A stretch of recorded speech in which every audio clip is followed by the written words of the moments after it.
Welcome to the world of science fiction stories, and don't forget to share and subscribe. The channel ambassador Elias Frost stared through the viewport as his shuttle descended toward the Vectran capital. The pale blue planet's twin moons hung like watchful eyes in the dusky sky. His pulse quickened, not from the ship's deceleration, but from the knowledge of who awaited him. "Final approach, Ambassador," the pilot announced. "Security protocols indicate Commander Voss herself will receive you." Elias nodded, straightening his formal diplomatic attire. "So the Butcher of Calron Station comes to greet me personally." "Sir," the briefing suggested, avoiding that particular nickname. "Noted." Elias smoothed his dark hair, studying his reflection in the polished surface of the shuttle wall.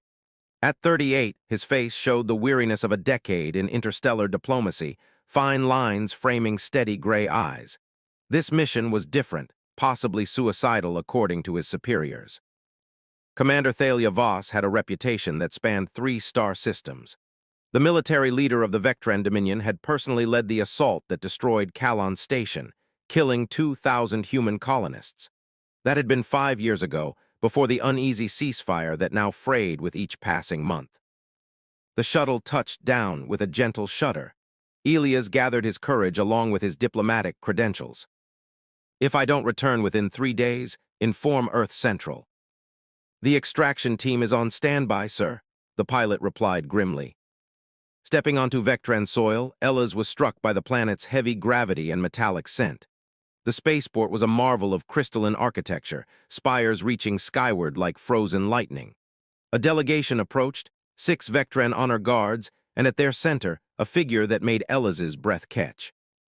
Commander Thalia Voss stood taller than her soldiers, nearly 7 feet of lean, powerful muscle. Her skin was the characteristic Vectran silver blue, luminescent in the fatting light. But unlike the images in his briefing, her face bore a jagged scar that ran from temple to jaw, cutting across her left eye, which now gleamed with a cybernetic replacement, its iris shifting between colors as it scanned him. "Ambassador Frost," she said, her voice deeper and smoother than he expected. "You arrive unharmed. Some of my generals wagered you would not come at all." "I appreciate the vote of confidence, Commander." Elias extended his hand in the human gesture, knowing Vectrans considered it primitive. To his surprise, she clasped his hand firmly. Her skin was warm, almost hot to the touch, and textured like fine leather. "You are either very brave or very foolish. Perhaps both will serve you well here." The honor guard escorted them to a hovering transport. As they settled into the private cabin, Elias noticed something unexpected. Thalia moved with a slight hesitation, favoring her right side. The notorious warrior was injured. "Our negotiations begin tomorrow," she said, watching the capital city unfold beneath them, a landscape of bioluminescent buildings and armored fortifications. "Tonight you will rest in the diplomatic quarter unless you fear Vectran hospitality." "I fear only missed opportunities, Commander." Something flickered in her expression, surprise, perhaps even approval. "You speak differently than your predecessors. They came with threats thinly disguised as diplomacy." "I came to listen before I speak." The transport landed at a domed structure separated from the military installations. As attendants moved to escort Elias to his quarters, Thalia held back, studying him with that unnerving cybernetic eye. "Ambassador," she said quietly, dismissing the others with a gesture. "Our peoples have been enemies for a generation. My lifetime has known only war and brief periods of armed suspicion that you call peace." Elias waited, sensing something significant in her words. Thalia stepped closer, her voice dropping to a whisper. "Tell me truthfully, why now? Why after all the bloodshed and failed treaties?" "Because we must find another way forward," he answered honestly. Her expression hardened, then softened in a way that transformed her fearsome features. She leaned toward him, close enough that he could feel her breath against his ear, warm and scented like cinnamon. "Why didn't you come sooner?" she whispered, her voice suddenly vulnerable, almost broken. Before he could respond, she straightened, composure restored, and walked away, leaving Elias frozen in place, his diplomatic training offering no protocol for the longing he'd heard in the feared warrior's question. 3 days of formal negotiations had yielded little progress. Elias sat alone in his quarters, loosening his collar as he reviewed the day's transcripts. The Vectran demands remained unyielding. Complete human withdrawal from the Thessa asteroid belt, reparations for border incursions, recognition of their sovereignty over the contested Novan colonies. A soft chime interrupted his thoughts. Ambassador Frost, Commander Thalia's voice filled the room. Would you join me unofficially? 20 minutes later, Illas followed a silent escort through corridors he hadn't been permitted to see before. They arrived at what appeared to be personal quarters, far more modest than he expected for Vectra's military leader. Thalia greeted him without her ceremonial armor, dressed instead in a simple tunic that revealed more of her silver-blue skin. Without the imposing shoulder plates and tactical gear, she appeared almost slender, though still towering over him. You look surprised, she said, gesturing toward a sitting area where a dark liquid steamed in 2 glasses. I expected something more, intimidating, a smile tugged at the corner of her mouth. My public quarters serve that purpose. This is where I actually live. The room contained few possessions. Weapons displayed with reverence, star charts, and surprisingly, shelves of books, physical books, their spines worn with use. Vectran stimulant, she explained, offering one of the glasses. Non-toxic to humans, though it may make you more alert than you wish to be. Ellas accepted it cautiously. Is this how you typically conduct diplomacy, Commander? No, she sat across from him, her cybernetic eye dimming to match her natural one. This is how I speak to those I wish to understand. The drink was bitter but warming. As it spread through his chest, Ellas felt a pleasant clarity sharpening his thoughts. Your question from our first meeting, he ventured. Why didn't we come sooner? What did you mean? Thea was silent for a long moment. Then she stood and approached a wall panel, touching it lightly. The wall became transparent, revealing a breathtaking view of the Vectran capital at night. Do you see those empty districts? She pointed to dark sections between the gleaming towers. Once our cities were full, before the resource wars, before the human colonies expanded into our territory. The official history says your people attacked first, Illas noted carefully. History is written by those who can afford to transmit it across star systems. She turned to him, her expression unreadable. 20 years ago, I was not a commander, but a scientist. I studied xenobiology, human biology specifically. This revelation stunned him. Nothing in his briefings had mentioned this. I advocated for direct contact, cultural exchange instead of military posturing. Her voice hardened. For that, I was branded naive until Kron Station. Ilias tensed at the mention. 2,000 civilians died there.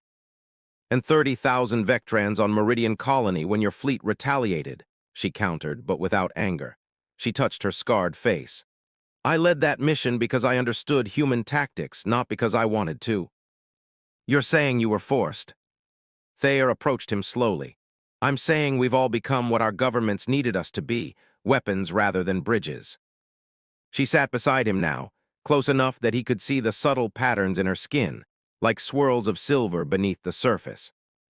My question, she said softly, was personal. If diplomats like you had come before generals like me were created, perhaps neither of us would bear our scars. Something shifted in the space between them. Alilas found himself reaching toward her face before he could consider the impropriety. She didn't pull away as his fingers lightly traced the edge of her scar. Some scars can heal, he said hoarsely. And some transform us. Her hand caught his, her skin radiating heat against his palm. For a breathless moment, the galaxy beyond them seemed to disappear.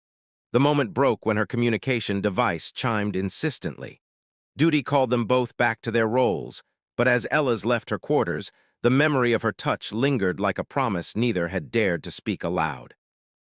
Ambassador Frost's proposal is inadequate. Admiral Kren's holographic figure loomed large in the negotiation chamber. The human delegation offers words while their ships gather at our borders. Illas maintained his composure despite the accusation. Those ships are a scheduled patrol rotation, documented in last year's security agreement. The Vectran Council chamber hummed with tension. For 2 weeks, they had circled the same issues without resolution. Today's session had devolved quickly, with the military faction of the Vectran leadership growing increasingly hostile. Throughout it all, Commander Thalia had remained uncharacteristically quiet, watching Ellas with an intensity that made his skin warm whenever their eyes met. Perhaps, Admiral Kren continued, The commander's judgment is compromised by her frequent private meetings with the ambassador. The chamber fell silent. Ellis felt a cold weight settle in his stomach. Thelia rose slowly, her cybernetic eye flaring bright. My judgment, Admiral, is informed by having actually fought humans rather than merely talking about fighting them. Her voice carried the dangerous edge Ellis had heard described, but rarely witnessed. I know the cost of war better than most in this room. Then you should know appeasement only delays the inevitable, another counselor interjected. Enough, Thalia's command silenced the room. We will recess until tomorrow. I would speak with the ambassador alone. As the council members filed out, throwing suspicious glances behind them, Elias remained seated, tension building in his shoulders. When they were alone, Thalia approached, her expression unreadable. Walk with me, she said simply. They exited through a private doorway that led to a secluded garden, an unexpected oasis of tranquility within the military complex. Bioluminescent plants cast soft blue light across stone pathways. I didn't know Vectrans cultivated gardens, Illas remarked, desperate to break the silence between them. Another misconception. We value beauty, Ambassador. We simply define it differently than humans do. She stopped beside a reflecting pool where liquid metals swirled in hypnotic patterns. The negotiations are failing. They don't have to. My military council has already drafted invasion plans for the Novan system, she said bluntly. They wait only for my authorization. Ilya stepped closer, and will you give it? Once I would have, she turned to face him fully now. I find myself hesitating. Because it's wrong, or because of what's happening between us? The directness of his question surprised them both. Weeks of careful diplomatic language had created a barrier he suddenly couldn't tolerate. Both, she admitted, her voice barely audible. I told myself these meetings were strategic, learning my enemy's mind. Is that all I am to you, an enemy? Thalia's hand rose to touch his face, mirroring his gesture from days before. You should be. It would be simpler if you were. The garden's blue light reflected in her eyes, both the natural and the artificial, as she studied him with unmistakable longing. Nothing about this is simple, Elilas whispered. The distance between them vanished as Thalia leaned down, pressing her lips to his with surprising gentleness. What began as tentative exploration quickly blazed into something desperate and hungry. Her skin burned against his, her powerful arms encircling him with a strength that could have been threatening, but instead felt like sanctuary. When they finally separated, breathless, Illas knew they had crossed a line that could never be redrawn. This changes everything, he said. Or changes nothing, her voice carried a new sadness. Tomorrow we return to our roles, ambassador, you to yours and I to mine. And if I refuse, he grasped her hands, suddenly unwilling to release her. If I choose the woman over the commander, then you would be the first.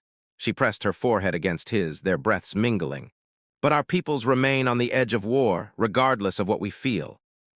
As night descended fully over the garden, they remained entwined in each other's arms, stealing time they didn't have, creating memories of what could have been in another life under different stars. Recall him immediately. Earth Central's directive left no room for negotiation. The holographic projection of Director Harlow Glower faced Ilias. Your indiscretion with the Vectran commander has compromised this mission beyond repair.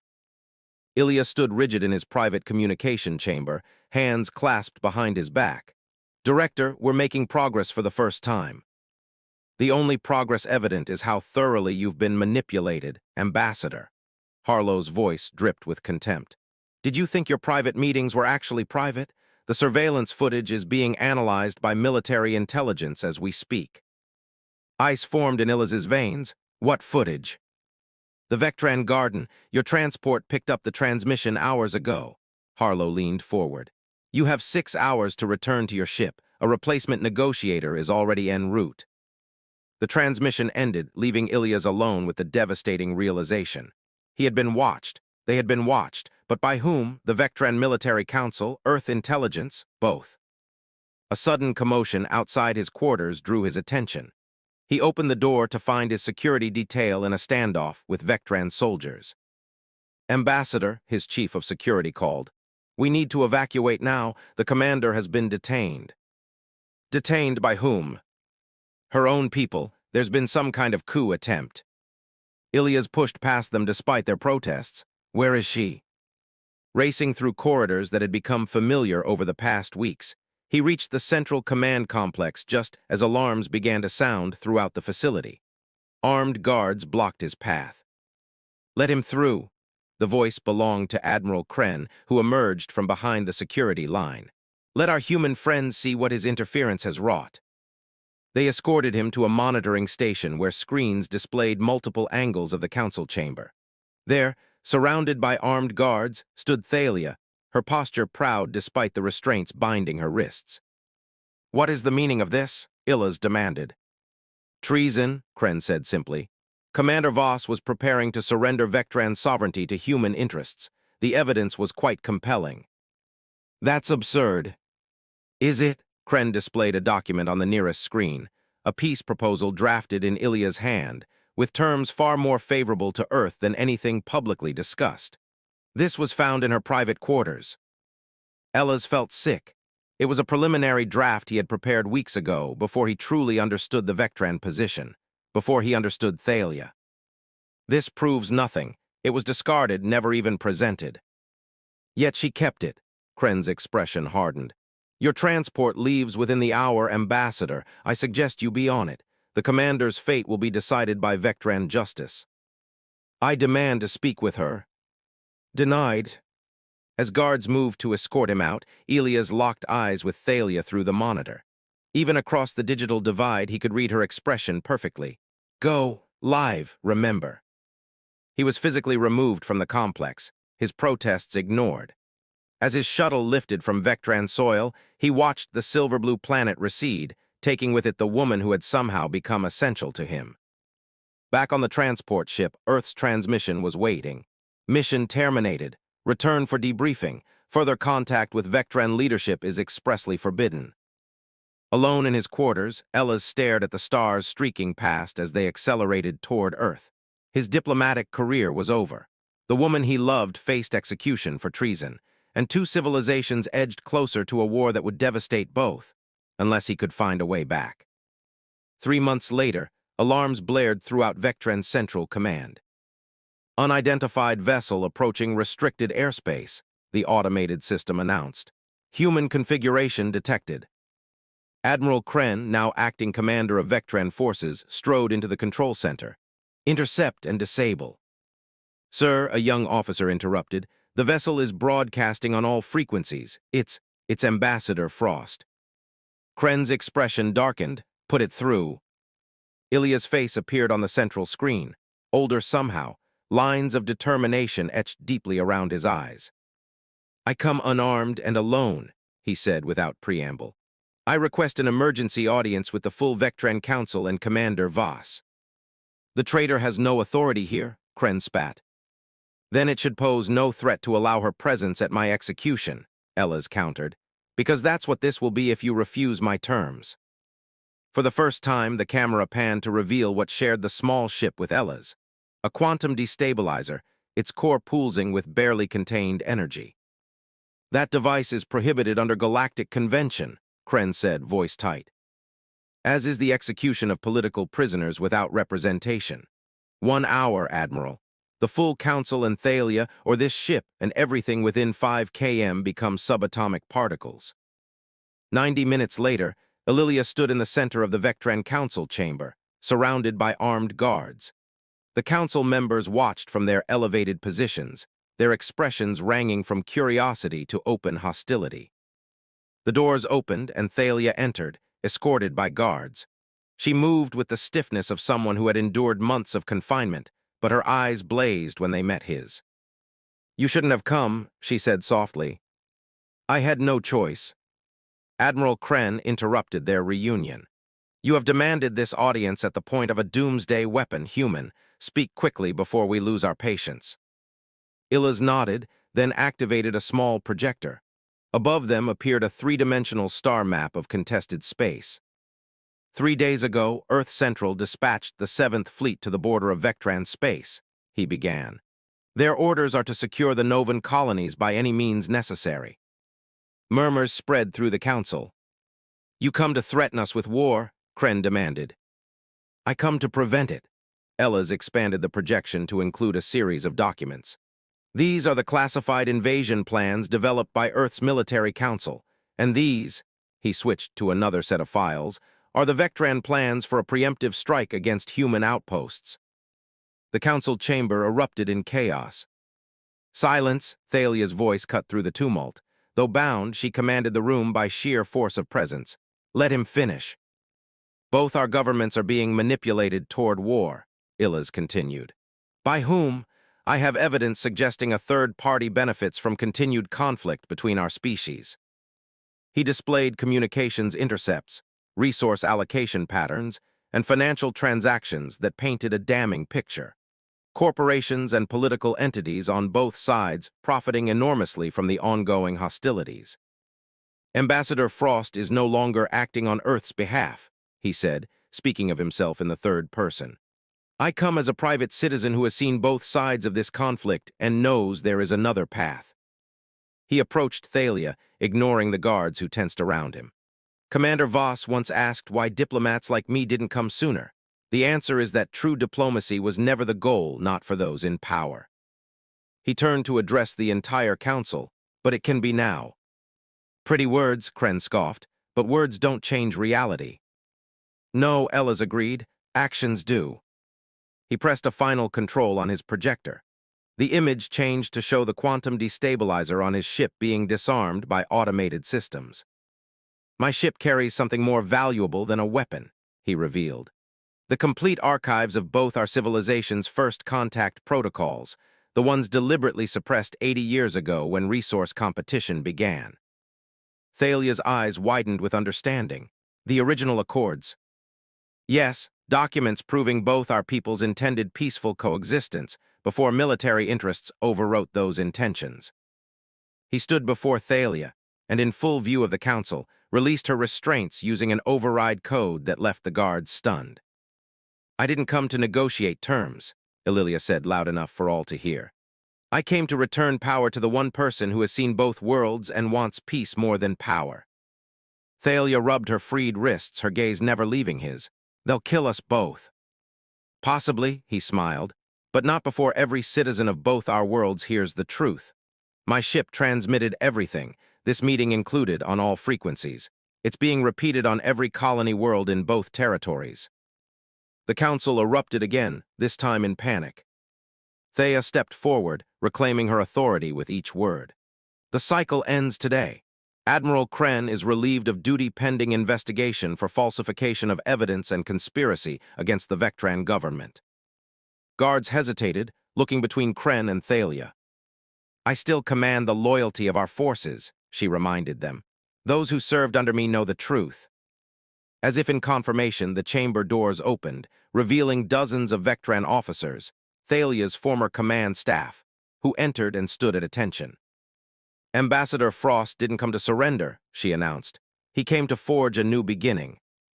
Hours later, as emergency communications flowed between Earth and Vectra, Ellas and Thalia stood alone on a balcony overlooking the capital city.